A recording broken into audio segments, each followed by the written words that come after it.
Assalamualaikum teman-teman semuanya, semoga kalian semua sehat selalu ya.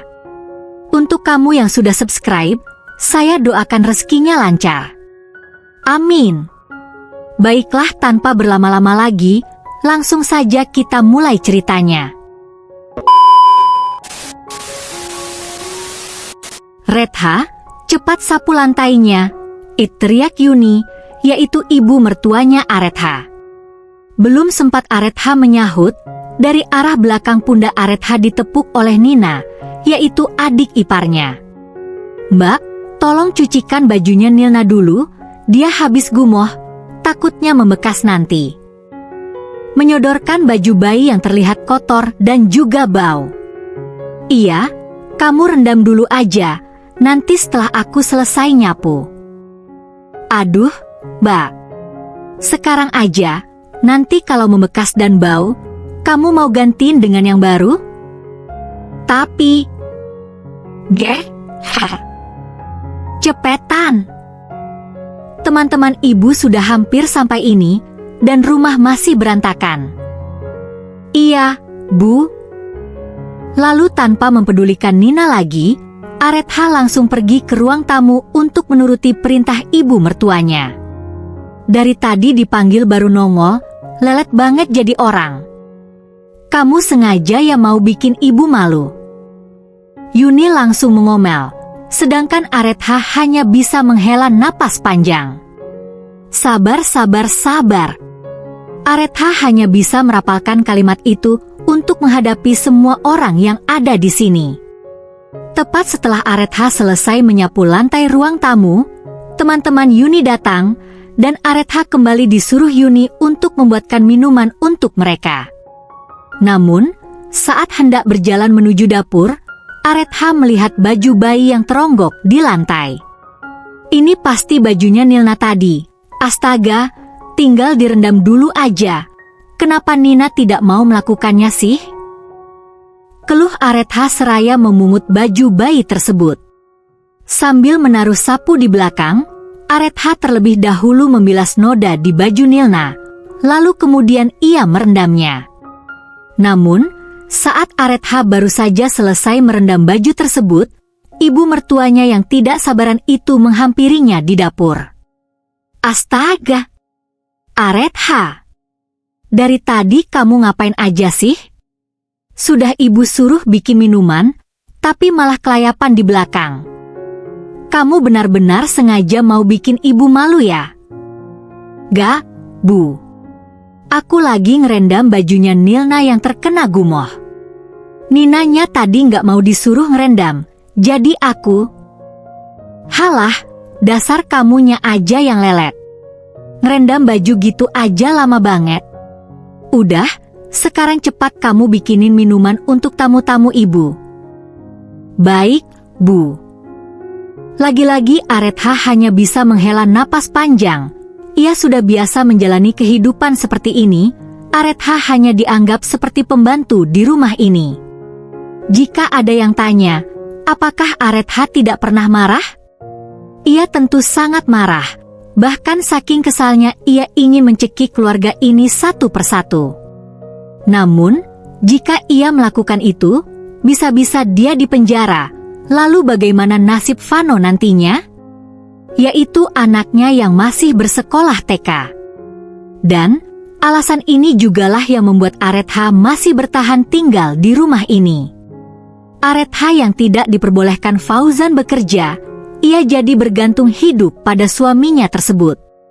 Apalagi keluarganya Aretha sendiri sudah tidak mempedulikannya lagi, sebab selama ini Aretha hanya tinggal bersama pamannya, karena kedua orang tua Aretha sudah meninggal semenjak ia kecil.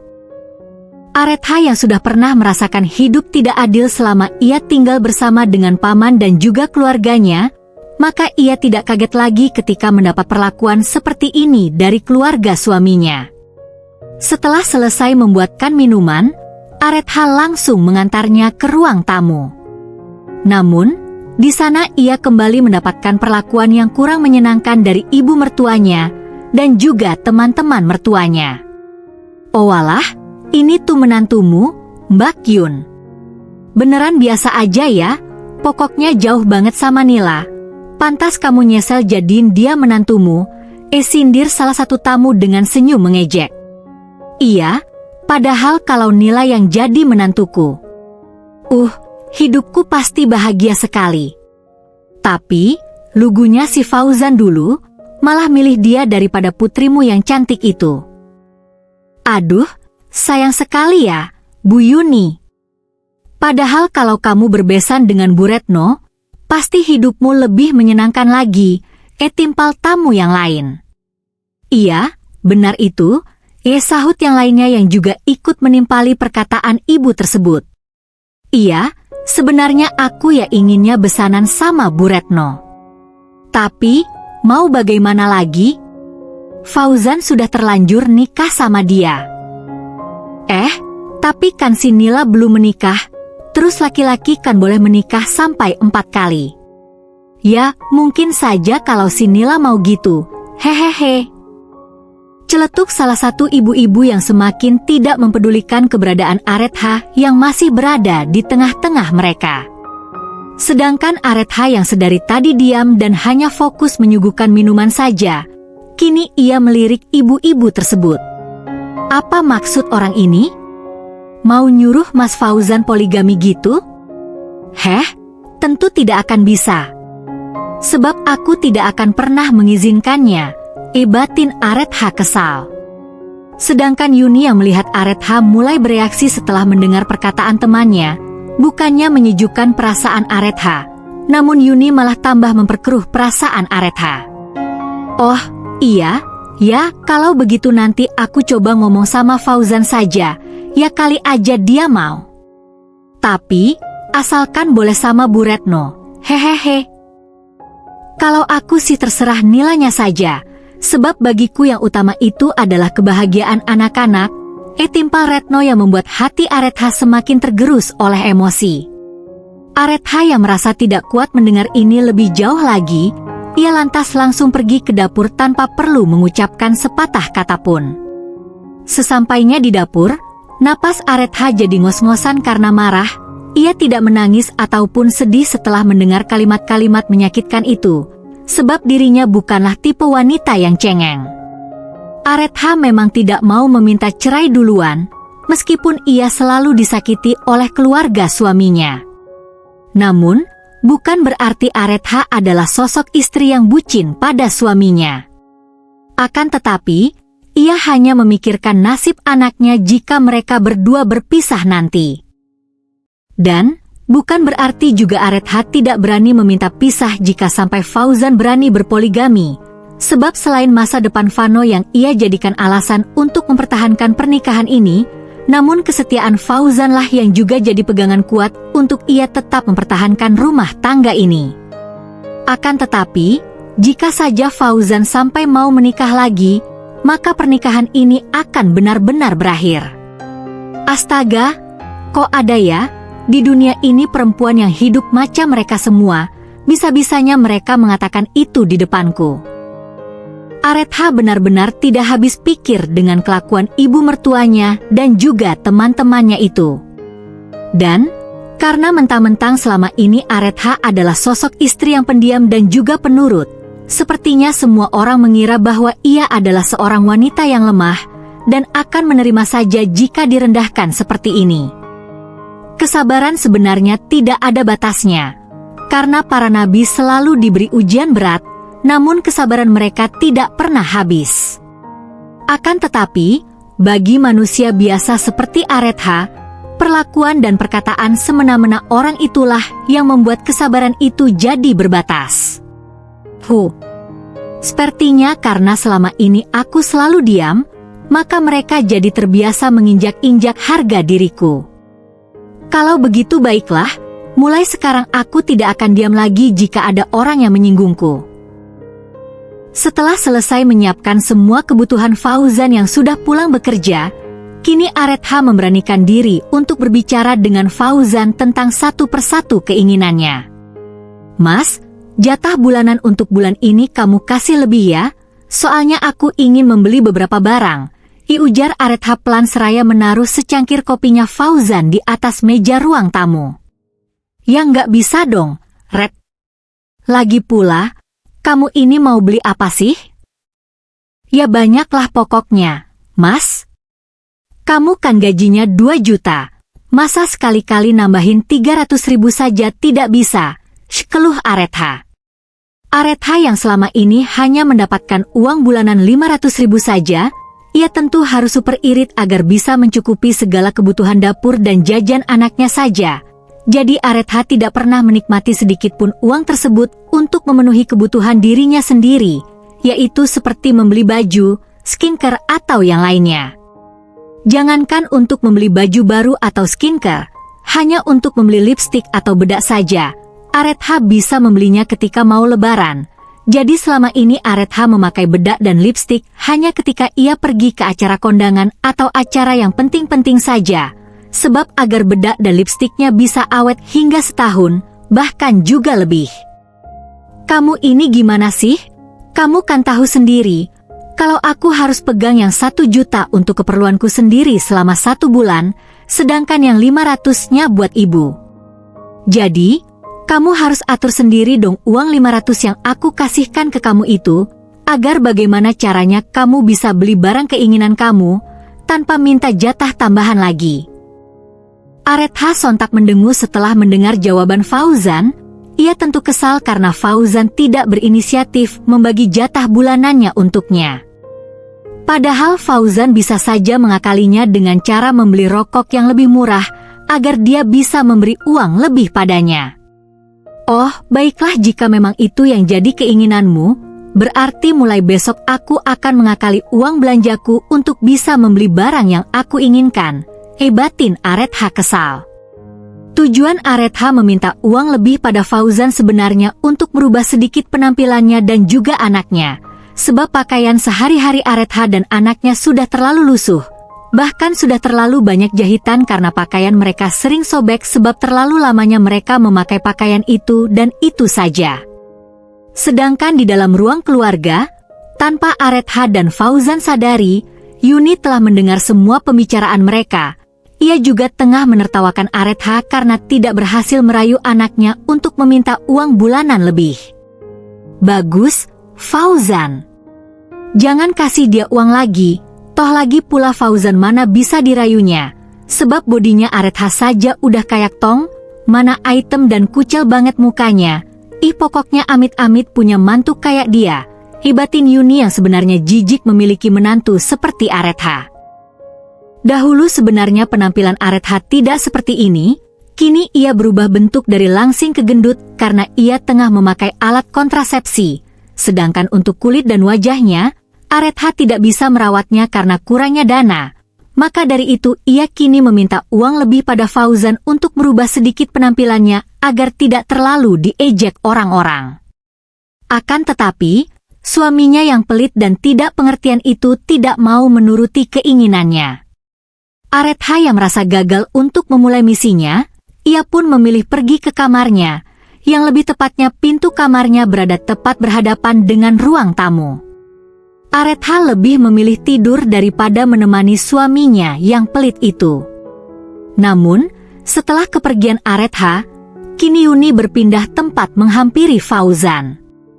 Lalu kemudian ia mengatakan, tadi teman-temannya ibu datang ke sini, termasuk ibunya Nila. Fauzan yang mendengar nama mantan gebetannya dulu disebut, ia sontak menaruh ponselnya, lalu kemudian ia pura-pura minum kopi buatan Aretha tadi. Memangnya kenapa? Tahu nggak, kita tadi ngomongin kamu dan Nila, ya sayang aja kalian berdua nggak nikah, padahal dulu Nila kan juga suka sama kamu. Fauzan juga belum lama ini tahu tentang hal ini. Ia juga tidak menyangka bahwa perasaannya pada Nila dulu sebenarnya terbalas. Namun karena Fauzan waktu itu salah paham mengira Nila sudah memiliki pacar, jadilah ia mendekati Aretha hingga menjadikannya istri. Terus? Ya kami membicarakan kenapa sampai sekarang Nila belum menikah. Apa jangan-jangan dia belum bisa move on dari kamu ya? Celetuk Yuni yang membuat jantung Fauzan tiba-tiba saja jadi berdebar kencang. Ibu nih bicara apaan sih? Mana mungkin dia belum bisa move on dariku? Sahut Fauzan pura-pura cuek.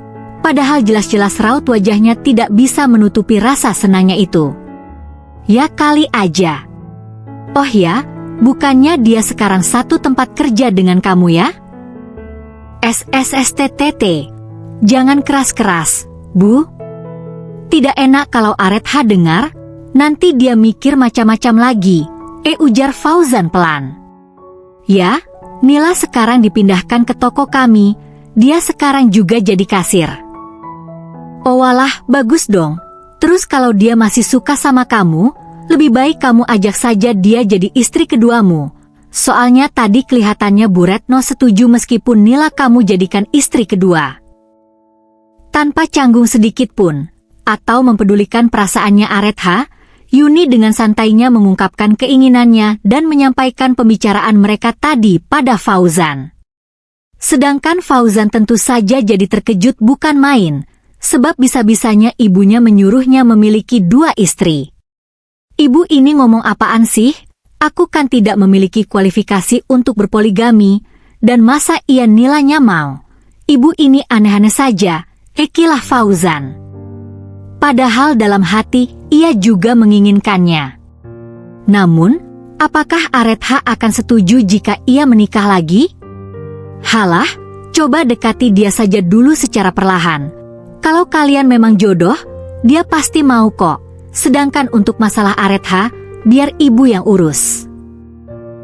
Mereka terus membicarakan hal ini sampai larut malam, dan tanpa mereka sadari, Aretha tengah menguping pembicaraan mereka berdua. Aretha yang sebenarnya ingin tidur, ia jadi tidak bisa tidur karena memikirkan obrolan suaminya dan juga ibu mertuanya. Dan bisa-bisanya ibu mertuanya malah menyuruh suaminya untuk menikah lagi. Sepertinya ibu mertuanya itu benar-benar sudah tidak waras lagi. Awas saja jika nanti Mas Fauzan benar-benar meminta izin menikah lagi, maka aku pun akan minta cerai darinya, gerutu Aretha kesal. Tepat setelah Aretha bergumam, pintu kamar kemudian terbuka, dan Fauzan terlihat terkejut ketika memasuki kamar dan mendapati Aretha ternyata masih belum tidur. Loh, Retha, kamu masih belum tidur? Tanya Fauzan sedikit gugup seraya menutup pintu kamar mereka. Fauzan juga sudah bisa menebak kalau Aretha pasti sudah mendengar pembicaraannya dengan ibunya tadi. Belum? Kenapa? Kamu ngerasa nggak enak kalau aku dengerin obrolan kalian berdua? Sahut Aretha sinis. Kamu ngomong apaan sih? Ibu tadi kan hanya ngomong asal, udah jangan dipikirin. Lagi pula, aku juga tidak mau menikah lagi.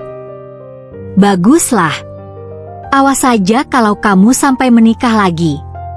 Maka sebelumnya ceraikan aku dulu, baru kamu boleh nikahin si Nila-Nila itu. Aduh, kok makin ngelantur ngomongnya, memangnya siapa yang mau nikahin Nila? Sudah, lebih baik sekarang kita tidur. Besok kan kamu harus bangun pagi, dan aku juga harus kerja. Jadi, jangan mikir macam-macam lagi ya, ujar Fauzan seraya mencium kening Aretha, agar Aretha berhenti membicarakan masalah ini. Aretha mendengus, namun ia juga menuruti perkataan Fauzan, sebab ia juga tidak mau stres akibat memikirkan hal ini. Toh jika Fauzan beneran ingin menikah lagi, Aretha tinggal minta cerai saja, lalu apa susahnya? Bu, saya beli sayur bayamnya 2 ikat, tempenya 1, sama ikan asinnya 1 bungkus. Berapa semuanya? Semuanya 10.000, Red. Udah itu aja? Iya, Bu, sahut Aretha seraya hendak pergi, namun ia mengurungkan langkahnya ketika ada seseorang yang memanggilnya. Retha, kamu yakin belanjaan segitu cukup untuk 1 hari? Di rumahmu kan banyak orang, mana mungkin belanjaan segitu cukup untuk sehari? Cukup kok, Bu, sahut Aretha seraya tersenyum lebar. Masa sih? Kalau aku belanja segitu cuma buat sekali makan. Pasti kamunya saja yang sengaja irit. Seharusnya kalau masak buat keluarga itu jangan hitung-hitungan Retha, Fauzan kan gajinya lumayan gede. Aretha menghela napas. Dasar para tetangga, mereka selalu enteng ngomongnya. Padahal mereka tidak tahu kondisi di rumah itu seperti apa. Karena malas meladeni omongan tetangga yang suka mencari kesalahannya, Aretha pun tanpa mempedulikan omongan ibu-ibu tersebut, ia langsung pamit pergi. Aduh, udah siang nih ibu-ibu. Maaf ya, saya duluan, ujar Aretha seraya melipir menjauh. Aretha semakin mempercepat langkahnya tanpa mempedulikan para ibu-ibu tadi yang langsung menggunjingnya. Dasar perempuan kurang ajar. Pantas saja Bu Yuni tidak suka dengannya. Kalian lihat saja kelakuannya itu. Udah jelek, gayanya sok lagi. Iya, aku juga ilfil dengan dia. Coba kalian lihat deh penampilannya. Udah kayak orang gak keurus gitu. Padahal jelas-jelas suaminya kerjanya juga sudah mapan. Tapi, dianya saja yang gak pandai merawat diri. Dan kalau si Fauzan nanti sampai kepincut sama cewek lain, jangan sampai dia nyesel. Orang-orang yang sefrekuensi dengan ibu-ibu yang suka menghina Aretha, mereka jelas saja akan membenarkan perkataan ibu-ibu tersebut. Namun, bagi orang yang waras pikirnya, mereka hanya menghela napas ketika mendengar gunjingan tersebut. Hadeh, emang dasar emak-emak, mereka pasti menyesal jika nggak ngegosipin orang barang sehari aja. Sedangkan Aretha sendiri, ia sudah sering mendengar gunjingan seperti ini, maka dari itu ia tadi memilih kabur karena sudah bosan mendengar kalimat tersebut. Bergosiplah sesuka hati kalian. Kalau cuma begitu aja omongan kalian itu nggak ngefek buatku, sebab sekarang ada yang lebih penting daripada menanggapi gunjingan kalian.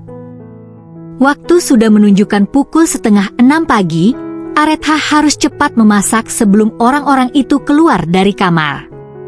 Aretha hari ini memang sengaja belanja sedikit, sebab ia akan memberi pelajaran kepada suaminya dan juga keluarganya. Hitung-hitung ini sebagai balasan karena suaminya tidak mau memberi uang lebih padanya. Aretha sekarang tidak peduli jika ia dianggap sebagai istri yang tidak berbakti, sebab ia juga harus memperjuangkan hak-haknya yang memang perlu diperjuangkan. Aretha mungkin akan tetap menjadi istri yang baik dan juga penurut, namun jika ia tidak dibodohi oleh suami dan keluarganya seperti ini. Dan, oleh karena itu Aretha sekarang harus melakukan ini sebagai protes atas ketidakadilan di dalam rumah tangga ini. Setelah selesai menggoreng tempe, Aretha kemudian meletakkan di wadah yang tertutup, dan kemudian menyembunyikannya di atas kitchen set, karena hanya disitulah tempat yang paling aman dari jangkauan mata orang-orang dewasa di rumah ini sekalipun. Sebab tempe ini hanya boleh dimakan oleh anaknya dan dirinya saja, sedangkan yang lainnya, mereka bisa makan ikan asin dan juga sayur bening bayam yang sedang dimasaknya saat ini. Tepat setelah Aretha selesai memasak, satu persatu orang mulai keluar dari kamar mereka masing-masing, terutama suaminya yang harus pergi ke kamar mandi sebab akan berangkat bekerja. Dan, di saat semua orang sedang sarapan, Aretha beralih bersih-bersih rumah dan kemudian mencuci baju. Baru kemudian setelah itu ia mengurus Vano sebelum nantinya Vano berangkat sekolah. Namun, hari ini sedikit berbeda dari biasanya, sebab biasanya orang-orang yang langsung makan setelah mereka duduk di meja makan. Kini mereka terlebih dahulu memanggil Aretha yang sedang menyapu di ruang tamu.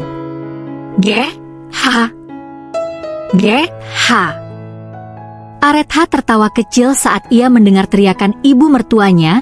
Aretha bisa menebak apa yang menjadi sebab ibu mertuanya itu memanggilnya. Iya, Bu. Ada apa? Tanya Aretha pura-pura polos. Ini, kenapa menunya hanya ini saja? Masa iya kita disuruh makan ikan asin? Dan ini apa ini? Masa iya cuma bayam saja, gak ada temannya sama sekali? Ya mau gimana lagi, Bu? Mas Fauzan ngasih uangnya pas-pasan, jadi cuma bisa beli itu aja.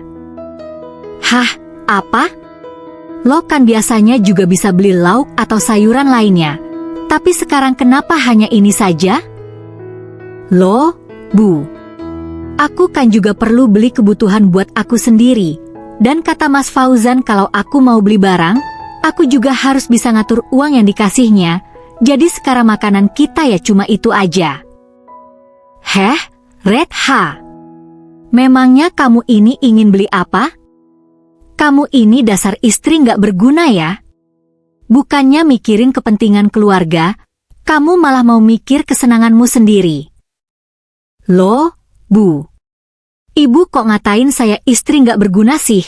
Padahal selama ini saya sudah melakukan semua kewajiban saya. Dan jangan hanya karena saya ingin membeli kebutuhan saya, lalu kemudian ibu ngatain saya istri yang tidak berguna. Padahal selama ini saya juga sudah sering mengalah kalau masalah uang. Dibalas dengan perkataan tersebut, Yuni sontak langsung diam. Sebab selain perkataan Aretha yang memang benar, Yuni juga terkejut karena ternyata Aretha bisa menjawab kata-katanya. Dan ini baru pertama kalinya Aretha berani padanya. Fauzan, lihat itu istri kamu, dia sudah berani dengan ibu. Kamu sebagai suami harus mengajarinya dong. Karena tidak bisa menyudutkan Aretha lagi, Yuni menggunakan Fauzan sebagai senjatanya. Sebab Yuni berpikir bahwa Fauzan pasti akan membelanya. Namun, ekspektasi tidak sesuai dengan kenyataan. Sebab Fauzan hanya mengatakan, sudah, Bu. Jangan berantem sama Redha, lebih baik ibu makan dulu yang ada. Fauzan memberi kode pada ibunya untuk diam, sebab Fauzan sendiri juga merasa kaget melihat perubahan istrinya saat ini. Fauzan tidak menyangka bahwa Aretha yang biasanya selama ini hanya diam dan menurut saja, kini istrinya itu sudah berani menjawab kata-kata ibunya. Mungkinkah ini semua gara-gara masalah semalam? Jadi Aretha saat ini marah dan melakukan aksi protesnya dengan cara seperti ini. Dan Fauzan sendiri yang sebenarnya takut jika ia harus memberi uang lagi pada Aretha, maka dari itu ia sedari tadi memilih diam saja. Padahal tidak jauh berbeda dengan Fauzan, Yuni juga tidak berani memojokkan Aretha lagi karena ia takut jika Aretha akan mengungkit soal jatah bulanan yang dikasih Fauzan kepadanya. Sedangkan Aretha yang melihat mereka saat ini kembali duduk dan makan dengan apa yang sudah ia sediakan, dalam hati ia tersenyum puas melihat sikap suaminya dan juga keluarganya. Kalian pikir aku tidak tahu apa yang sedang kalian pikirkan? Baiklah, kalau ini yang memang jadi kemauan kalian, kita lihat saja, sampai kapan kalian kuat makan dengan menu seperti ini?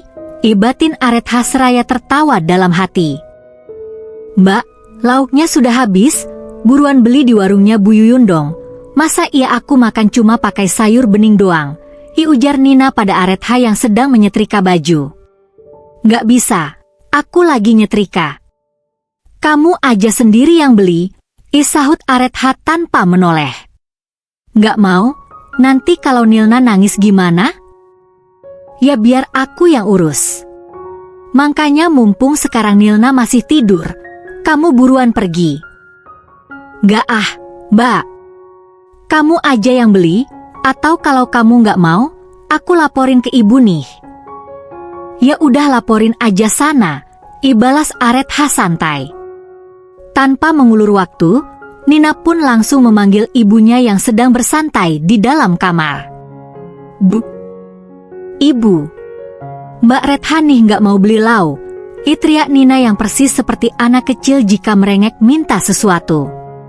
Aretha menghela napas, namun ia tidak mempedulikan Nina dan masih asyik melanjutkan pekerjaannya. Bu, apaan sih kamu Nin? Teriak-teriak mulu, anakmu kan lagi tidur. Ini loh Mbak Redha nggak mau beli lauk, padahal lauknya sudah habis. Yuni mendesah, lalu dengan angkuh ia mengatakan, Redha, buruan beli lauknya. Nina sudah lapar, kasihan dia kan lagi menyusui. Redha dengan santai mematikan stop kontak, lalu kemudian ia menadahkan tangannya. Baik, kalau begitu mana uangnya, aku akan belikan. Ngapain minta uang ke ibu?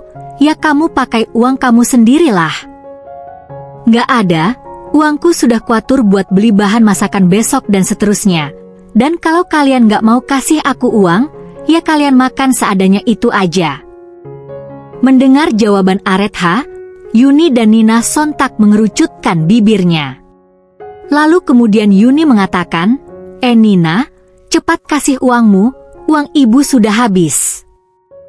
Ibu, uangku kan sudah buat keperluan Nilna juga. Masa ia masih harus beli buat kebutuhan dapur juga? Hei, Nina. Kamu kan makan di sini juga. Masa ia nggak pernah bantu buat keperluan rumah? Lagi pula, suamimu itu kerja di luar negeri. Pasti uang kirimannya kan juga nggak sedikit. Mendengar perkataan Aretha, Nina sontak menghentakkan kakinya karena kesal. Lalu kemudian dengan terpaksa ia pergi ke kamarnya untuk mengambil uang. Lalu tidak lama kemudian Nina kembali ke depan kamar Aretha dengan membawa selembar uang 100.000. Lalu kemudian ia menyodorkan uang tersebut dengan kasar. Nih, tapi kembaliannya jangan lupa dikasihkan ke aku lagi. Iya, kamu jangan khawatir, sahut Aretha seraya tersenyum, lalu kemudian ia langsung pergi ke warung. Sesampainya di warung, Aretha melihat beberapa macam lauk yang sudah tidak selengkap pagi tadi. Sembari melihat pilihan lauk tersebut, Aretha kemudian jadi dapat ide buat beli lauk apa? Bu, pindangnya satu rantang betapa? 3.500 red. Tapi, kalau kamu mau ambil semuanya, ibu kasih 3.000 deh. Hah, yang benar, Bu? Bu Yuyun sontak mengangguk. Sebab kalau sudah sore begini dan dagangannya tinggal sisa tadi pagi, Bu Yuyun memang suka mengobral dagangannya, agar besok semua dagangannya kompak menjadi baru lagi.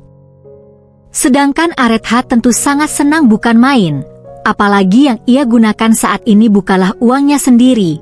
Jadi kapan lagi dia bisa belanja tanpa perlu repot memikirkan uang belanja untuk besok lagi. Lalu dengan cepat Aretha segera mengambil 8 rantang ikan pindang tersebut, dan sebagian ikan pindang ini nantinya ia akan masak menjadi ikan pindang kuah pedas. Sesampainya di rumah, Aretha buru-buru memasak ikan pindang tersebut, dan setelah masakannya matang, tidak lama kemudian Nina keluar dari kamarnya untuk makan. Loh, Pak, beli pindangnya kok banyak banget? Kan hanya dibuat untuk makan malam saja, lalu kenapa ini? Ya sebagian lagi kan bisa dibuat makan besok. Lagi pula ini tadi mumpung dikasih murah sama Bu Yuyun, jadi aku ambil saja semuanya. Oh ya, ini kembaliannya. Bibir Nina mengerucut ketika menerima uang kembalian dari Aretha. Ia tentu kesal karena sekarang uangnya dipakai untuk makan sekeluarga.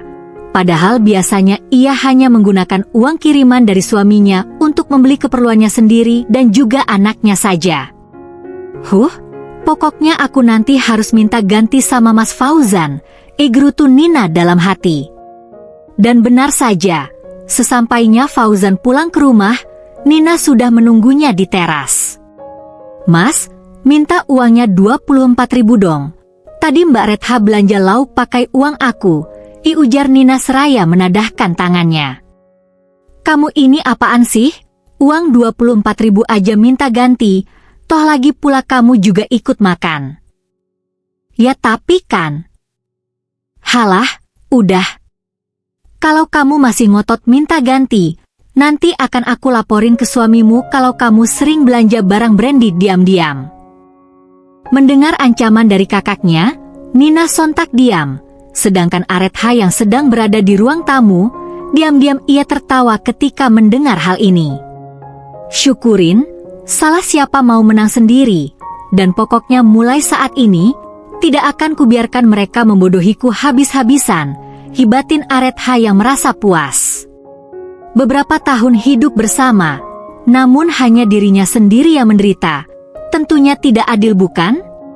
Jadi salahkah Aretha melakukan hal ini? Assalamualaikum, tumben sudah cantik, kamu mau pergi kemana? Tanya Fauzan setelah ia memasuki rumah. Mau pergi ke kondangan, Mas? Sama Lina, tapi aku nanti pulang malam ya. soalnya disuruh nemenin Lina beli baju juga. Oh, iya. Kalau begitu hati-hati. Lina adalah sahabat Aretha sejak mereka berdua mulai duduk di bangku SD. Persahabatan mereka terus terjalin hingga mereka masing-masing menikah. Dan Lina juga mendapatkan suami yang tinggalnya tidak jauh dari rumahnya Fauzan. Lalu tidak lama kemudian Lina menyusul Aretha ke rumahnya. Mereka berdua berboncengan motor dan pergi ke acara pernikahan teman sekelas mereka dulu. Sedangkan di dalam rumah, setelah kepergian Aretha, Fauzan buru-buru pergi mandi. Lalu setelah mandi, ia kembali sibuk dengan ponselnya sendiri. Saking sibuknya Fauzan, ia bahkan tidak mempedulikan Vano yang baru saja pulang mengaji. Bahkan di saat Vano sedang belajar pun, Fauzan tidak mau mendampingi untuk membantunya belajar. Yah, jawaban soal yang ini gimana ya? Vano nggak ngerti. Vano lantas menoleh ke arah ayahnya karena pertanyaannya tidak dijawab. Lalu kemudian ia memanggil Fauzan lagi. Yah, apaan sih, Van? Kamu kok berisik banget? Ayah lagi sibuk nih. Kalau kamu nggak bisa tanya ke Tante Nina saja, isahut Fauzan kesal. Vano mendesah. Tantenya mana mau mengajarinya. Sedangkan orang satu-satunya yang mau mengajarinya belajar selama ini adalah ibunya. Namun, saat ini Aretha sedang tidak ada di rumah. Ya sudah, kalau begitu aku jawab asal saja. Gerutu Vano kesal. Namun meskipun Vano mengatakannya dengan nada keras, Fauzan tetap tidak mempedulikan keluhannya. Bahkan ayahnya itu saat ini sedang melihat ponsel sembari tersenyum-senyum sendiri. Is, mana ada orang sibuk senyum-senyum gitu? Biasanya kan kalau orang lagi sibuk mukanya kan serius.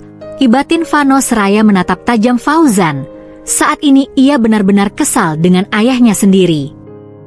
Heh, Reha. Kenapa dari tadi kamu diam aja? Padahal tadi waktu berangkat kamu banyak bicara. Tapi sekarang nggak apa-apa, cuma lagi bad mood aja. Yuk, cari tempat ngobrol, sekalian nanti aku ceritain. Dengan cekatan Lina membawa Aretha ke kedai teh dulu. Setelah membeli minuman, lalu kemudian Lina membawa Aretha ke alun-alun kecamatan. Setelah mereka berdua sampai di alun-alun, Lina mengajak Aretha duduk di trotoar sembari menikmati cilok dan segarnya angin malam. Ada apa? Tanya Lina seraya menatap wajah murung Aretha. Gini Lin, setelah lihat semua teman-teman kita tadi, kayaknya cuma aku sendiri ya yang hidupnya kelihatan susah banget. Ish, kamu ngomong apaan sih, Red? Hei, ingat ya. Di dunia ini semuanya itu cuma sawang sinawang. Jadi kita tidak bisa menilai kehidupan orang lain dari pandangan kita aja. Dan kita mana tahu kalau orang yang kelihatannya sukses terus bahagia. Tapi, pada kenyataannya justru sebaliknya, jadi jangan pernah merasa rendah sendiri, oke? Iya sih, tapi yang tadi itu jelas kelihatan banget. Terus kamu coba ingat lagi deh. Semua orang yang datang di sana pada pakai baju model baru, kamu juga. Dan, sudah jelas banget cuman aku sendirilah yang pakai baju buat lebaran dari 5 tahun yang lalu, isahut Aretha seraya tersenyum sedih. Lina sontak meringis, ia jadi bingung harus menanggapinya bagaimana. Sebab, apa yang dikatakan Aretha memanglah kenyataan. Jangankan berpikir untuk bisa berpenampilan mewah seperti orang-orang tadi, Aretha bahkan kesulitan hanya sekedar untuk beli satu baju lebaran yang datangnya hanya 1 tahun sekali. Sungguh miris sekali bukan? Sebab, Aretha selama ini memang selalu mendahulukan anaknya terlebih dahulu.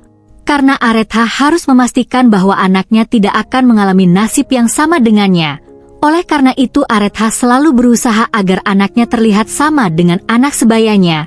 Ya contohnya dengan membeli baju baru di setiap lebaran Idul Fitri datang. Ya walaupun itu juga cuma 1. Dan, pasti tadi pas aku ambil dessert, semua orang pasti tadi sedang ngomongin aku kan? Mereka pasti mengomentari penampilanku yang terlihat ketinggalan zaman banget. Hus. Kamu ini ngomong apaan sih? Gak ada yang ngomongin kamu, jangan kepedean deh. Sahut Lina berbohong. Sebab kenyataannya teman-teman mereka tadi memang sedang membicarakan Aretha, semua orang mengatakan prihatin. Namun sorot mata mereka tadi tidak bisa menipu kalau mereka tadi sedang mencemooh Aretha. Lin, pokoknya aku pingin banget sama seperti yang lain. Kalau nggak bisa, separuhnya aja deh nggak apa-apa. Ya minimal bisa dandan cantik kayak kamu dan yang lainnya gitu. Tapi, gimana caranya ya? Soalnya Mas Fauzan pelit banget, dan aku juga tidak dibolehin bekerja. Lantas kapan aku bisa bahagia sama dengan seperti kamu dan yang lainnya? Kamu yang sabar dulu ya, Red. Mereka tadi kelihatan. Wah, karena rata-rata mereka memang bekerja sendiri. Contohnya seperti Dinda, dia kan jadi TKW di luar negeri.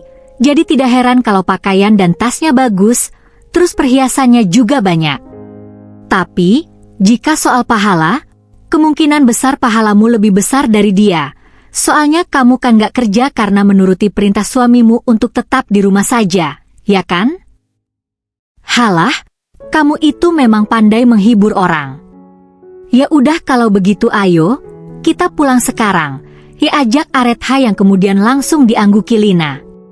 Sesampainya di rumah, Vano sedang menonton televisi dengan neneknya.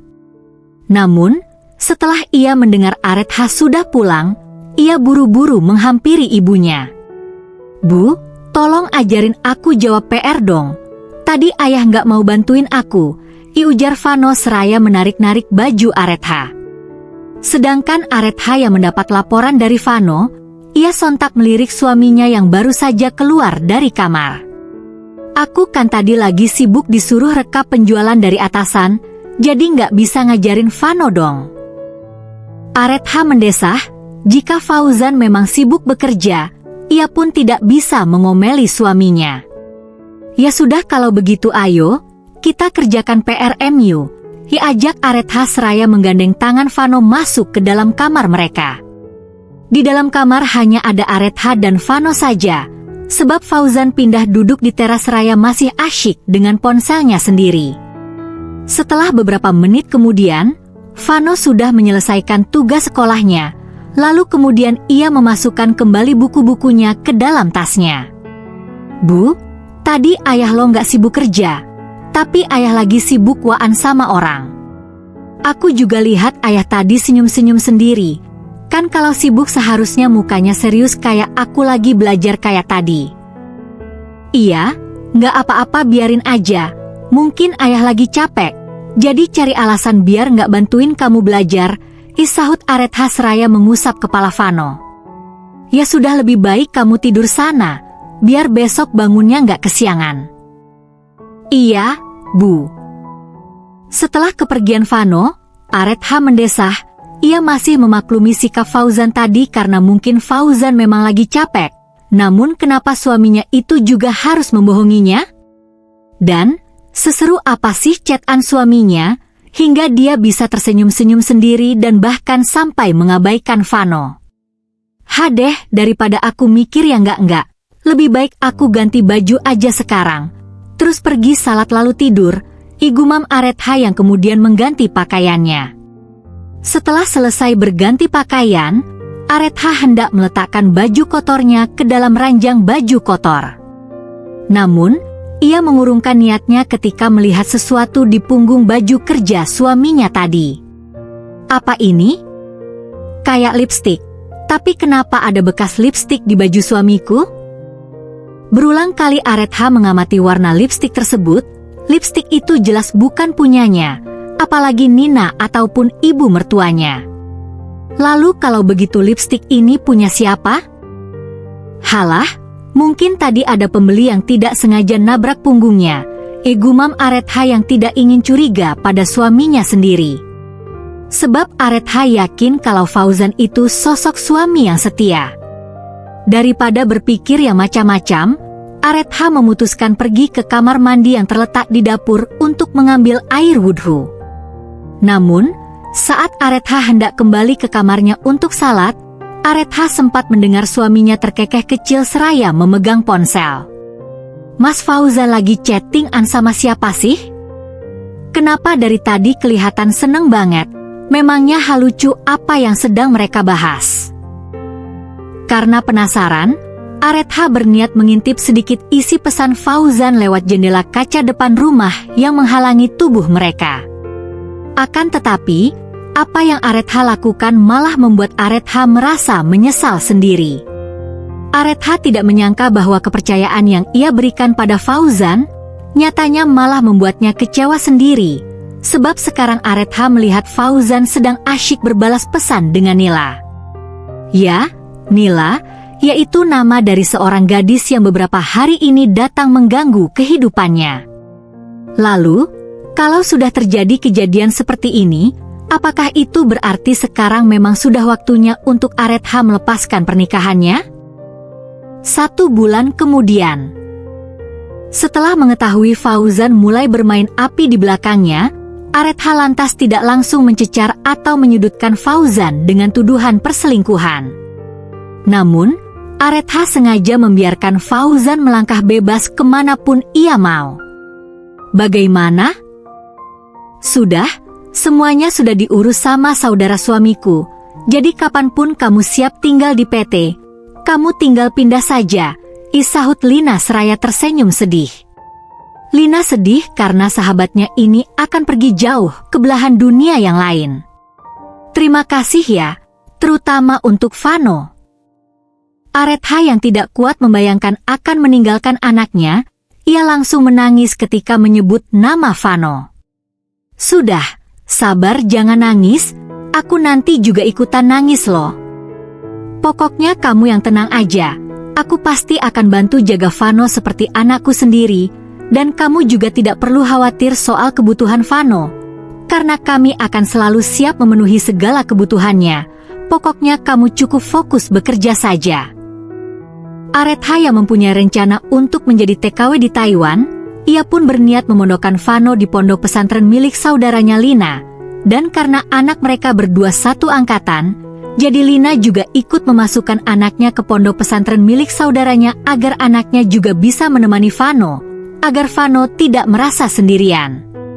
Mondok di usia anak yang baru memasuki SD memang tidak mudah, maka dari itu Aretha sedikit keberatan memasukkan Vano ke pondok, sebab anak seusia Vano terbilang masih manja dengan orang tuanya.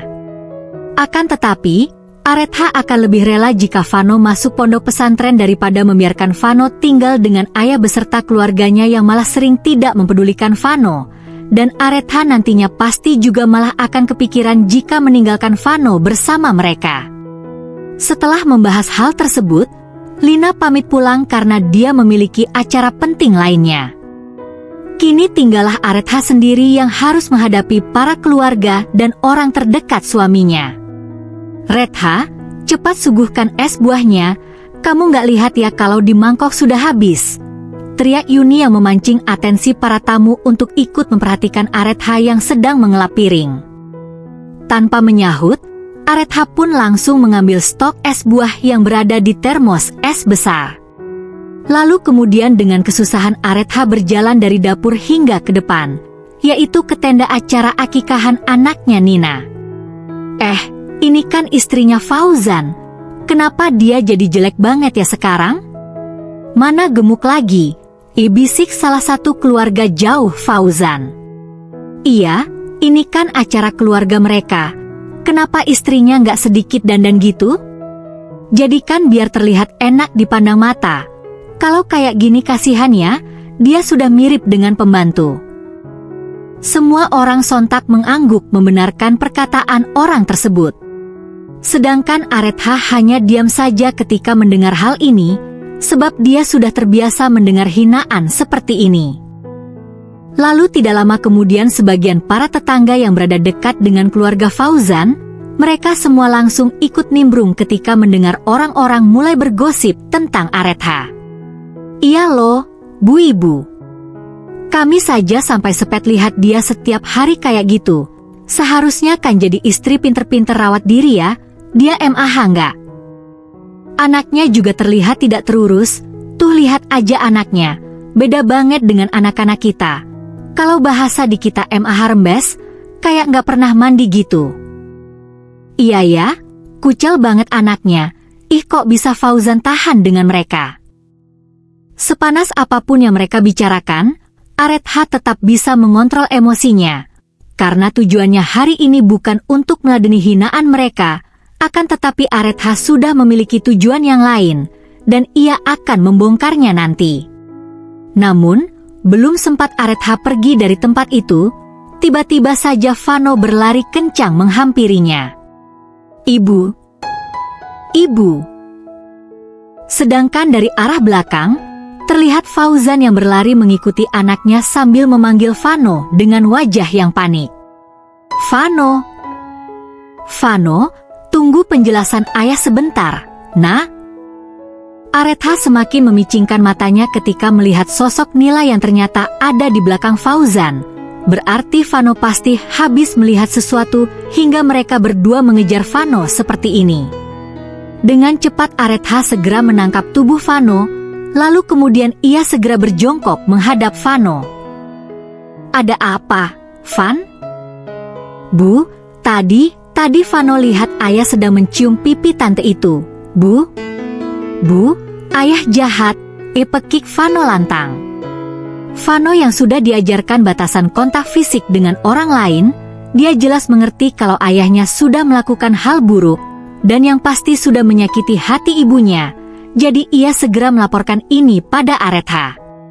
Retha, jangan kamu percaya kata-kata Vano, ya? Dia salah lihat. Tidak, Vano tidak salah lihat. Vano pergi ke kamar dulu ya, nak. Nanti ibu nyusul. Dengan patuh Vano langsung menuruti perkataan Aretha. Setelah melihat kepergian Vano, Aretha kemudian mengeluarkan sesuatu dari kantong bajunya. Aku jelas mempercayai perkataan Vano, karena aku sendiri memiliki bukti atas kebejatan NU, Mas. Aretha melemparkan beberapa foto dan juga bukti chat perselingkuhan suaminya di depan orang banyak. Semua orang langsung mengambil bukti-bukti tersebut, dan mereka mulai berbisik-bisik melihat kejadian ini. Sedangkan Fauzan dan keluarganya sontak panik melihat ini, begitu juga dengan Nila yang wajahnya langsung memerah karena malu. Yuni yang malu pada para tamu undangan, namun ia lebih tidak terima jika anaknya dipermalukan seperti ini oleh Aretha, maka ia bergegas maju dan mengatakan, hei, Fauzan selingkuh itu gara-gara kamu sendiri yang tidak bisa merawat diri. Jadi jangan salahkan Fauzan jika ia memilih selingkuh dengan Nila, karena Nila 100% lebih cantik darimu. Hanya karena fisik ibu membenarkan putranya berselingkuh. Padahal anakmu sendirilah yang terlalu pelit membiayai istrinya untuk merawat diri. Bahkan hanya untuk membeli bedak saja aku harus menunggu 1 tahun sekali. Apalagi uang buat ke salon? Mana ada? Itu hanya karena kamunya saja yang gak bisa ngatur uang. Padahal aku sudah kasih 500.000. 500.000 per bulan, kamu kira itu cukup? Uang itu hanya cukup untuk memenuhi kebutuhan dapur. Bahkan anakmu saja harus mengalah untuk tidak jajan setiap hari karena kepelitanmu itu. Aku dan anakmu juga harus rela mendengar hinaan tetangga dan keluargamu karena penampilan kita yang jauh dari kata pantas. Aku pun juga sudah rela selalu mengalah dengan keluargamu. Tapi, apa yang malah kamu berikan padaku? Kamu malah menyelingkuhiku, Mas. Kamu merendahkan martabat istrimu demi pelakor seperti dia. Aretha menunjuk Nila dengan penuh emosi, yang membuat Nila semakin malu hingga bersembunyi di balik punggung Fauzan. Melihat hal itu, Aretha menjadi semakin jijik, namun tidak dengan para tamu undangan yang hanya diam saja melihat kesalahan besar seperti ini. Aretha kemudian tersenyum sinis melihat orang-orang di sekelilingnya. Ia tidak menyangka jika semua orang yang ada di sini telah buta hati nuraninya. Mereka bukannya membela Aretha dan menyalahkan perbuatan Fauzan beserta keluarganya, akan tetapi mereka diam layaknya membenarkan perbuatan ini. Aretha benar-benar merasa kecewa dan terhina. Kalau begitu ceraikan aku sekarang, karena aku sudah tidak sudi lagi menjadi istrimu. 1 tahun kemudian. Setelah berpisah dengan Fauzan, Aretha langsung berangkat ke PT, dan saat ini ia sudah berada di Taiwan untuk bekerja sebagai pengasuh lansia. Awal-awal bekerja sebagai TKW adalah masa yang paling berat yang harus dialami oleh semua para TKI, namun bukan hanya TKI saja, semua pekerja lain pun akan mengalami masa sulit ini karena mereka harus beradaptasi dengan orang baru dan juga lingkungan yang baru. Aretha bahkan diam-diam sering menangis ketika ia hendak tidur, sebab selain merindukan anaknya, ia juga mengalami tekanan mental saat merawat bosnya yang sudah tua itu. Laoban Niang, makan siang sudah disiapkan, ujar Aretha pada anak majikannya yang saat ini sedang berkunjung ke rumah ibunya. Iya, terima kasih, Retha. Retha, bukankah aku sudah pernah bilang? Panggil kami, Tai Tai dan Sien Seng, jeraung nenek yang dirawat Aretha. Majikan Retha sangat mempedulikan status. Oleh karena itu ia tidak suka jika Aretha memanggil mereka dengan sebutan Laoban atau Laoban Niang, namun harus dengan sebutan Tai Tai dan Sien Seng agar Aretha mengerti jarak di antara mereka. Maaf, baik Tai Tai. Setelah mengatakan itu, Aretha langsung kembali ke dapur, sebab bisa panjang omelan si nenek jika ia tidak segera kabur dari tempat itu. Setelah 6 bulan tinggal di sini, Aretha sekarang sudah terbiasa mendengar omelan nenek. Aretha lantas tidak memasukkan omelan tersebut ke dalam hati. Ia justru hanya memasukkan omelan tersebut dari telinga kanan dan keluar lewat telinga kiri, yang juga berarti ia kini selalu mengabaikan omelan tersebut. Setelah ikut makan siang di dapur, Aretha kemudian melanjutkan pekerjaannya kembali. Setelah bosnya istirahat, ia pun baru bisa mengambil waktu istirahat dan baru kemudian bergegas bersih-bersih rumah sebelum bosnya bangun. Setelah habisnya jam istirahat, Aretha baru saja akan membersihkan rumah, akan tetapi tiba-tiba saja bosnya menghampirinya. Retha, puas ya kamu? Sekarang kamu disuruh anakku memanggilku dengan sebutan Nai-Nai. Jika tidak, mereka tidak akan mau pulang mengunjungiku. Maaf, Tai Tai. Jika Anda tidak suka, maka saya akan tetap memanggil Anda Tai Tai. Akan tetapi, saya akan memanggil Anda dengan sebutan Nai-Nai jika ada keluarga Anda. Tidak. Kamu kira anakku bodoh? Kamu harus memanggilku Nai-Nai mulai dari sekarang. Baik, Kai. Oh, maksud saya Nai-Nai. Di dalam hati Aretha mendesah, hanya perkara panggilan saja, lagi-lagi bosnya itu mengomel. Memangnya tidak capek apa, ngomel mulu tiap hari? Batin Aretha yang hanya bisa bersabar, sebab bagaimanapun juga bos memang bebas mau ngapain saja. Retha, kamu jangan bersih-bersih rumah dulu, lebih baik sekarang kamu ikut aku ke ladang. Ladang yang dimaksud nenek adalah halaman belakang rumahnya. Beliau memiliki banyak tumbuhan aneka sayur di halaman belakang rumahnya. Meskipun nenek cukup tua, namun ia masih sangat kuat untuk berkebun. Jadi untuk mengisi waktu luangnya, nenek sering mengurus tanamannya sendiri. Retha, jadi perempuan itu harus kuat. Kita tidak bisa mengandalkan suami, apalagi anak. Kamu harus mencontoh aku.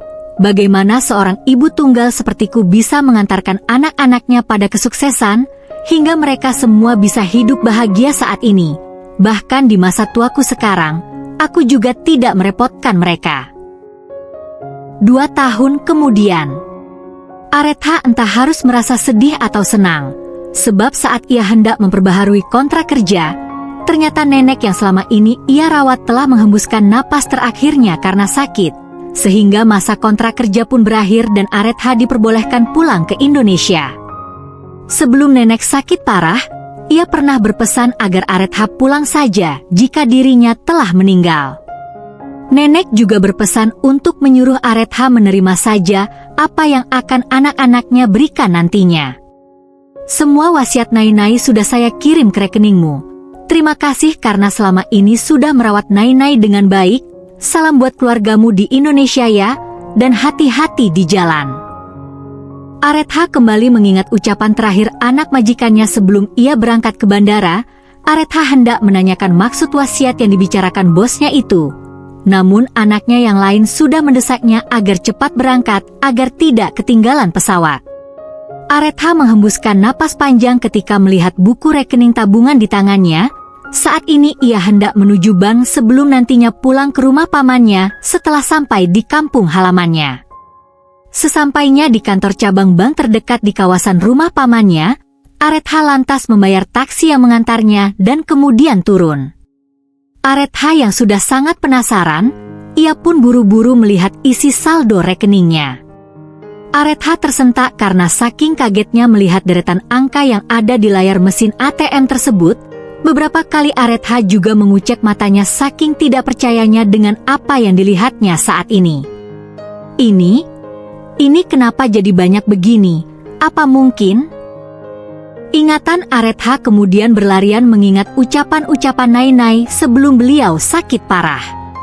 Beliau sering bergumam akan mewariskan kekayaannya padanya, karena anak-anaknya dinilai tidak butuh harta warisannya sebab mereka sudah sukses sendiri-sendiri. Nai-Nai juga sering mewanti-wanti anaknya untuk menjalankan wasiat ini, karena Nai-Nai begitu sayang dengan Aretha, dan ia ingin memberikan hadiah ini sebagai rasa terima kasihnya karena Aretha sudah mau merawatnya selama ini. Linangan air mata pun membasahi pipi Aretha. Gumaman rasa syukur dan doa pun Aretha panjatkan untuk mendiang majikannya tersebut. Aretha benar-benar tidak menyangka bahwa Nai-Nai yang selama ini sangat cerewet dan galak, ternyata begitu baik padanya. Bahkan Aretha sampai tidak bisa berkata-kata atas kebaikan mereka. Aretha hanya bisa mendoakan, semoga Nai-Nai ditempatkan di tempat yang paling indah di sisinya, dan semua keluarganya pun diberikan kesehatan dan juga kelancaran rezeki. Setelah menarik beberapa ratus ribu rupiah, Aretha pun langsung mencari angkot. Aretha sengaja mengambil uang tabungannya sedikit, karena ia sudah memiliki rencana digunakan untuk apa uang tabungannya itu. Angkot berhenti tepat di depan rumah pamannya Aretha, karena rumah pamannya Aretha dekat dengan jalan raya. Aretha sengaja memilih rumah pamannya untuk pulang, karena ia tidak memiliki saudara lain di kampung ini. Assalamualaikum, ucap Aretha sembari mengetuk pintu rumah tersebut. Waalaikumsalam, sudah pulang kamu? Ibalas bibinya sinis ketika melihat keponakan suaminya datang kembali ke rumah ini. Irma meneliti penampilan Aretha dari atas hingga bawah, yang dinilai masih sama dengan saat hendak berangkat ke Taiwan, yaitu hanya memakai pakaian ala kadarnya, dan juga warna jaket yang sudah mulai memudar. Penampilannya tetap seperti gembel. Kalau begitu berarti dia nggak sukses dong jadi TKW, pikir Irma sembari membandingkan Aretha dengan tetangganya, sebab tetangganya Irma saja bisa langsung berpenampilan, wah, saat pulang jadi TKW. Iya, Bude. Bolehkah Aretha masuk ke dalam? Tanya Aretha pelan. Aretha tahu jika kedatangannya tidak diharapkan istri pamannya ini. Namun mau bagaimana lagi, Aretha sangat kelelahan dan ia juga tidak mungkin mencari rumah untuk ia tinggali saat ini juga. Irma tidak langsung menjawab, namun ia membuka pintu rumahnya lebar. Masuklah. Tapi kamu nanti malam tidak boleh tidur di sini, karena kami tidak punya kamar lagi untukmu. Oh, baiklah. Sahut Aretha lunglai karena ia benar-benar ditolak keluarganya, namun ia kembali bersemangat saat melihat pamannya keluar dari dapur. Aretha, sudah pulang kamu, nak? Bagaimana kabarmu? Tanya Ruslan yang terlihat senang. Namun saat Ruslan melihat lirikan mata istrinya, ia buru-buru mengubah ekspresinya. Alhamdulillah, saya sehat, Pak De. Pak De sendiri bagaimana kabarnya? Ya sudah seperti yang kamu lihat sendiri, kabar Pak dia gini-gini saja. Iya, kami tetap susah kayak dulu, Apalagi setelah kamu bercerai dari Fauzan, kini kami jadi tidak punya orang lagi untuk dipinjami uang. Apalagi kamu kan tahu sendiri, kalau harga pupuk sekarang mahal, apa-apa juga mahal, jadi perceraian kamu itu malah bikin hidup kami jadi tambah susah. Lagi pula, kenapa sih kamu dulu tidak menerima di Madu saja? Padahal kan Bu Yuni dan Fauzan masih mau menerimamu? Aretha menghela napas ketika mendengar Irma lagi-lagi membicarakan masalah ini, padahal sudah jelas-jelas keponakannya ini dikhianati. Tapi Irma bukannya membela atau mendukung, yang ada Irma dulu malah menyalahkannya karena Aretha memilih meminta cerai, bahkan hingga saat ini. Bude, saya rasa saya tidak salah meminta cerai pada Fauzan, karena sekarang hidup saya lebih bahagia setelah berpisah dengannya. Halah, bahagia apanya? Lihat saja kamu sekarang, kamu itu masih sama dengan Aretha 3 tahun yang lalu, jadi TKW bukannya ada hasilnya, tapi tetap gembel kayak gini, bikin tambah kesel aja. Ibalas Irma sembari menghentakkan kakinya, lalu kemudian ia berlalu meninggalkan suaminya dan keponakannya itu. Yang sabar ya, Retha. Kamu kan tahu sendiri sifat Bude MU itu seperti apa, jadi maklumi saja ya. Iya, Pak De. Oh iya, Pak De, di daerah sini kira-kira ada nggak ya rumah yang disewakan gitu? Soalnya tadi Bude nggak ngizinin aku buat nginep di sini. Ruslan sontak memandang keponakannya itu dengan sedih. Ia merasa sangat kasihan pada ponakannya. Namun mau bagaimana lagi, rumah ini milik istrinya, jadi Ruslan hanya bisa menuruti kemauan istrinya tersebut. Di daerah sini ya? Ruslan mengetuk-ngetuk kursi dengan jarinya, sedang mengingat-ingat adakah rumah yang disewakan di sekitar sini? Kalau di daerah sini sepertinya nggak ada, Retha. Tapi, Pak De pernah lihat ada rumah yang dikontrakan di dekat rumah mantan suamimu itu. Itu loh yang ada di sebelah perempatan, yang rumahnya dulu miliknya Bu Hanif. Oh, yang itu ya? Tapi, kok daerah sana sih Pak De? Sahut Aretha malas, sebab nanti pasti ia dikira belum bisa move on dari mantan suaminya itu, kalau seandainya Aretha jadi ngontrak di sana. Kalau yang paling dekat, adanya memang daerah sana. Tapi, kalau kamu nggak mau, nanti Pak dicoba carikan yang lain deh. Tapi kan, Aretha butuhnya sekarang, Pak De. Sahut Aretha sembari menghela napas, lalu kemudian ia sejenak menimbang-nimbang masalah ini. Baiklah, daripada malam ini aku bingung cari tempat tinggal. Kalau begitu untuk sementara ini aku mau ngontrak di sana, ujar Aretha yang akhirnya memutuskan pilihan tersebut, sebab daripada ia pusing mau tidur di mana, lebih baik untuk sementara ini ia akan menahan diri lagi untuk menghadapi omongan mantan suami dan keluarganya. Begitu juga dengan para tetangganya itu. Meskipun Aretha saat ini hendak memasukkan dirinya sendiri ke lubang singa, namun Aretha telah memiliki sesuatu yang bisa mengunci mulut singa itu, bahkan sebelum para singa itu mendekat. Baiklah, sebelum aku membalas hinaan kalian dulu, sekarang aku ingin bermain-main dulu dengan kalian. Akan aku buat kalian merasa senang hingga sampai terbang ke awan. Namun tanpa kalian sadari, bahwa aku telah membuat kalian terbang tinggi untuk membuat rasa sakit yang lebih pedih di saat kalian jatuh nantinya, hibatin Aretha sembari tersenyum tipis.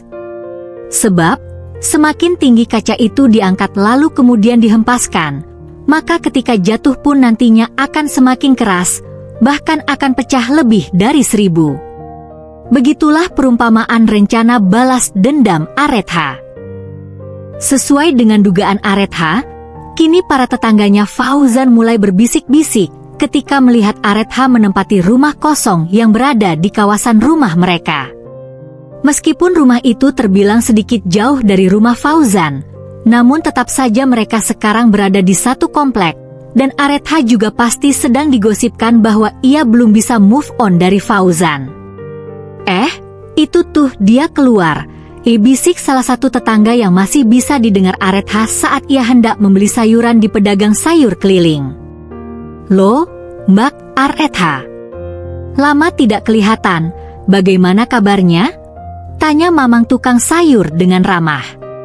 Alhamdulillah baik, Mang. Mamang sendiri bagaimana? Alhamdulillah baik juga. Wah, Mbak Retha habis kerja di luar negeri, pasti sekarang duitnya banyak dong. Halah, sama saja Mang, kan cuma 3 tahun di sana. Sahut Aretha merendah, namun itu malah menjadi bahan hinaan terempuk buat para tetangganya. Retha, yang namanya kerja di luar negeri, nggak peduli berapa tahun juga kalau orangnya pinter ngatur duit ya pasti berhasil. Tapi, kita lihat-lihat kok kamu sama saja dengan yang dulu, jangan-jangan yang katanya kamu jadi TKW itu bohong ya? Iya, pasti dia pura-pura jadi TKW, terus pas denger Fauzan menikah, dia buru-buru pindah ke sini karena belum bisa move on. Tangan Aretha yang sedang memilih sayuran sontak berhenti ketika mendengar mantan suaminya itu sudah menikah lagi. Apa, Fauzan sudah menikah lagi? Dengan siapa? Tanya Aretha yang benar-benar tidak tahu. Aretha yang ingin memastikan Fauzan menikah dengan siapa. Namun itu justru membuat para tetangganya semakin senang untuk menjatuhkan Aretha. Halah, jangan pura-pura nggak tahu. Kamu kalau belum bisa move on, mending bilang saja. Tapi, bukan berarti Fauzan nanti mau menerimamu lagi ya. Sebab Nila memang jauh lebih baik daripada kamu. Mendengar kalimat itu, Aretha sontak tertawa. Lalu kemudian ia mengatakan, maaf ya Bu Ibu, saya justru malah bersyukur kalau Fauzan menikah lagi. Apalagi jika dia sampai menikah dengan selingkuhannya itu, pasti mereka berdua kelihatan serasi banget. Sudah jangan berlagak terlihat baik-baik saja, Aretha. Kami semua juga tahu kalau kamu dulu cinta mati sama Fauzan. Iya, sekarang aja bilangnya bersyukur, tapi nanti kalau kamu lihat sendiri mereka jalan berdua, kamu jangan sampai bunuh diri loh ya. Aretha menarik senyumnya lebar. Waduh, makasih loh ya atas perhatian kalian semua, tapi saya benar-benar baik-baik saja kok. Justru saya juga ingin berterima kasih pada wanita itu karena sudah mau mengambil sampah yang sudah memang seharusnya dibuang. Setelah mengatakan itu, para tetangga Aretha langsung kicep karena tidak bisa membalas perkataan Aretha. Sedangkan Aretha yang sudah selesai berbelanja, ia pun segera pergi meninggalkan mereka semua dengan senyuman misterius. Sesampainya di dalam rumah, Aretha menghela napas lega. Ia tidak menyangka kalau pagi ini ia akan mendengar kabar membahagiakan seperti ini.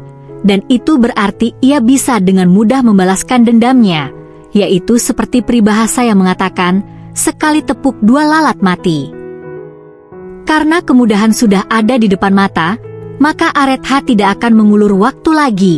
Namun sekarang ia harus masak dahulu dan memenuhi asupan gizinya sebelum memulai langkah balas dendamnya. Setelah semua pekerjaan rumah selesai dan Aretha juga sudah selesai bersiap-siap, kini tujuan utama Aretha adalah pergi ke rumahnya Lina. Lalu kemudian ia akan mengunjungi anaknya yang berada di pondok pesantren. Assalamualaikum. Waalaikumsalam. Ya Allah. Kamu sudah pulang? Kenapa nggak hubungi aku dulu? Sahut Lina antusias ketika bertemu dengan sahabatnya kembali. Iya baru kemarin, bagaimana kabarmu? Alhamdulillah, aku baik-baik saja. Ya Allah, kamu makin cantik aja, puji Lina tulus. Sebenarnya Aretha memang lebih cantik ketimbang dulu, sekarang dia makin langsing dan putih. Namun perubahan itu tertutup oleh penampilannya yang masih memakai pakaian-pakaian lusuhnya dulu. Masa sih? Tapi, semua orang bilang aku nggak ada bedanya. Sahut Aretha bercanda, sebab sebenarnya ia memang sengaja tidak menonjolkan perubahannya itu, yaitu agar semua orang tetap memandangnya seperti dulu. Mata orang-orang aja ya buram, kamu makin cantik kok. Cuman sayangnya saja kenapa kamu masih memakai baju bulukmu ini? Aretha sontak tertawa mendengar perkataan Lina, Lalu kemudian ia menjelaskan semua rencananya dan sebab mengapa ia masih memakai pakaian seperti ini. Aretha juga menceritakan bahwa ia kini sudah menjadi miliarder berkat warisan bosnya itu. Dan Aretha juga berniat meminta bantuan pada Lina untuk memulai usaha yang sudah direncanakannya itu. Ya Allah, kamu serius? Kenapa nggak langsung buka toko yang besar gitu? Kenapa harus jualan makanan ringan dulu? Kan seharusnya kalau kamu ingin balas mereka, kamu bisa langsung nunjukin keberhasilanmu itu pada mereka. Jadi kenapa harus pakai cara yang rumit seperti ini? Aretha tersenyum. Lina, mereka sudah terlalu lama menginjak-injak harga diriku. Jika aku langsung tunjukin siapa aku sekarang, ceritanya nggak akan seru dong. Maka dari itu aku membutuhkan bantuanmu untuk bisa berkenalan dengan orang-orang itu. Aretha menunjuk sebuah foto yang di dalamnya ada barisan orang-orang penting yang menjadi teman suaminya Lina. Dan, sebelum Aretha bisa sampai di titik berkenalan dengan orang-orang tersebut, maka Aretha harus memulai bisnisnya dari bawah, yang tentunya bisnisnya itu juga harus berkaitan dengan orang-orang tersebut. Orang penting pertama yang menjadi target Aretha adalah bos pemilik supermarket tempat Fauzan dan Nila bekerja. Dan jika Aretha ingin menjalin kerjasama dengan bosnya Fauzan, maka ia harus menjadi salah satu supplier supermarket tersebut. Aretha memang tidak pernah belajar tentang bisnis ini, namun untungnya saja ia banyak belajar hal baru dari Nai-Nai dan juga anak-anaknya. Jadi setidaknya ia punya sedikit ilmu untuk menapakkan kakinya dalam bisnis tersebut. Setelah selesai mengobrol, Aretha kemudian meminta tolong pada Lina untuk menemaninya berkunjung ke pondok pesantrennya Vano. Namun, sebelum Aretha datang ke sana, Aretha menyempatkan diri terlebih dahulu untuk membeli makanan ringan kesukaan anak-anak kecil pada umumnya. Aretha memilih membeli jajanan aneka snack di salah satu toko grosir yang berada tidak jauh dari pondok pesantrennya Vano. Dan di saat ia sedang memilih, tiba-tiba saja terbersit keinginan bahwa ia ingin membuka toko grosir snack juga, sebab melihat toko ini yang sangat ramai pembeli. Lin, sepertinya buka toko kayak gini enak juga. Coba kamu lihat deh pembelinya, ramai banget. Lina mengangguk, ia hendak menjawab, namun Lina keduluan oleh suara orang yang berada di belakang mereka. Apa? Kamu mau buka toko grosir? Hei, Rekha. Kalau tidur itu jangan terlalu miring, biar mimpimu dan kenyataan itu nggak jomplang, ngerti? Mendengar suara yang tidak asing lagi di telinganya, Aretha pun lantas menoleh. Oh walah, di sini ada mantan adik ipar juga tuh. Hai, Nina. Bagaimana kabarmu? Isapa Aretha ramah, namun tidak dengan garis senyum di bibirnya. Bahkan, Nina pun sampai dibuat merinding dengan senyuman Aretha yang memiliki maksud lain itu. Nina melengos, namun sebelum ia pergi dari tempat itu, Nina sempat melirik isi keranjang belanjaannya Aretha. Melihat banyaknya aneka macam snack yang Aretha ambil, membuat Nina iri, dan tentunya ia juga tidak boleh kalah dari Aretha. Lantas Nina pun segera mengambil lagi beberapa box snack untuk anaknya. Ternyata Nilna suka jajannya. Kalau begitu ini ambillah, kamu kasihkan ke Nilna. Ya anggap saja sebagai oleh-oleh aku pulang dari luar negeri, ujar Aretha sambil menyodorkan sekotak coklat dengan harga yang cukup mahal. Di dalam hati Nina, ada sebuah gejolak perasaan untuk ingin mengambilnya. Namun, rasa gengsinya telah mencegahnya untuk mengambil barang tersebut. Maaf ya, Nilna nggak level makan coklat murah seperti itu, sahut Nina sombong. Padahal yang ditawarkan Aretha adalah coklat dengan merek yang sudah terkenal enaknya, dan tentunya lumayan mahal. Oh, kalau begitu bagaimana dengan yang ini? Aretha mengembalikan coklat di tangannya pada tempatnya, lalu kemudian ia mengambil sekotak coklat yang harganya lebih mahal dari yang tadi. Mata Nina terbelalak ketika melihat coklat yang ditawarkan Aretha selanjutnya. Ini adalah coklat yang membuat Nina harus berpikir panjang ketika membelinya. Walaupun itu hanya sekedar satu bungkus saja, sebab harga coklat tersebut satu bungkusnya sudah setara dengan uang belanjanya untuk 2 hari. Akan tetapi, karena rasa gengsinya lagi, Nina hanya bisa meremas kuat roknya, guna mencegah tangannya yang sudah sangat gatal itu untuk mengambil coklat tersebut. Halah, gak usah sok deh kamu Retha. Mentang-mentang baru pulang jadi TKW, kamu mau menghambur-hamburkan uang untuk membeli coklat itu.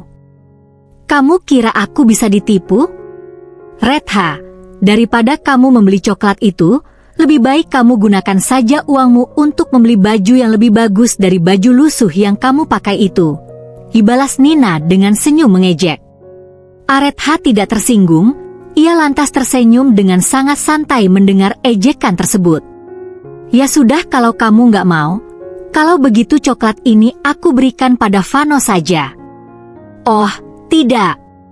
Aku juga harus membelikan untuk anakmu juga, Lin. Gimana sih? Aku kok sampai lupa dengan Bima. Hehehe. Setelah memasukkan coklat pertama ke dalam keranjang belanja, kini Aretha mengambil coklat lagi dengan merek yang sama dan dimasukkan ke dalam keranjang lagi. Nina melotot ketika melihat itu. Bagaimana bisa? Seorang Aretha yang begitu perhitungan soal uang, kini ia dengan mudah mengeluarkan uang untuk membeli coklat mahal itu untuk anaknya. Apalagi ia juga membeli coklat itu untuk anak sahabatnya juga. Nina benar-benar syok saat melihat kejadian ini. Red. Nggak usah, itu kan mahal. Nanti kan Vano bisa berbagi dengan Bima, jadi nggak perlu kamu belikan mereka masing-masing satu kotak. Ujar Lina tulus, sebab coklat itu benar-benar mahal, dan Lina merasa sayang jika sahabatnya itu harus mengeluarkan uang banyak hanya untuk sekotak coklat. Halah, nggak apa-apa, Lin. Sekali-kali beli kan nggak apa-apa? Toh, lagi pula aku pulang juga nggak bawa apa-apa, jadi anggap saja ini sebagai oleh-oleh untuk anakmu. Nina mendesah. Ya sudah, terserah kamu. Tapi, terima kasih banyak ya. Aretha mengangguk, lalu kemudian ia mengatakan, kalau begitu ayo, kita cari yang lain lagi. Kita duluan ya, Nin? Lagi-lagi Nina hanya bisa melengos, lalu kemudian ia segera pergi ke kasir untuk membayar semua belanjaannya ini. Selama ini Nina memang sengaja membeli snack grosiran karena dinilai lebih murah daripada ketika membeli eceran. Ya walaupun uangnya jadi lebih banyak ketika sekali membayar, akan tetapi snack-snack tersebut kan tidak langsung diberikan pada anaknya sekaligus, jadi bisa dihitung sama dengan membeli eceran, namun ia juga bisa menghemat sedikit uang bulanannya. Teman-teman, itulah akhir dari sebuah cerita rumah tangga. Bila kamu suka dengan cerita rumah tangga seperti ini, silahkan klik tombol like, komen, dan subscribe. Terima kasih dan sampai jumpa di video berikutnya.